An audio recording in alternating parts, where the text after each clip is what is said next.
New at 7, he says the spirits made him do it. Tonight, a Pacific Beach man is sitting in jail accused of beating his dog to death today.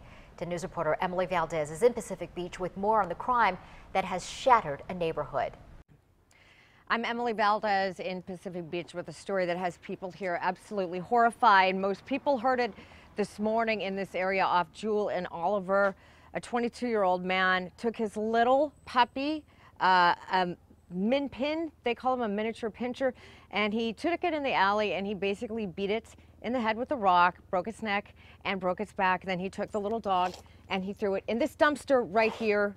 The dog died. So 10 News Breaking News Tracker was the only news crew who was there at the scene as it happened. Neighbors heard the dog screaming.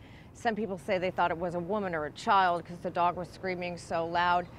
One of the neighbors came out and physically detained this man after he had called 911. He physically went out and stopped that man and he held him until police arrived. I right now am working to get that man, that witness, the person many people are praising over here to get the guy who killed his little dog off the streets. I'm going to have all of this for you tonight on 10 News at 11.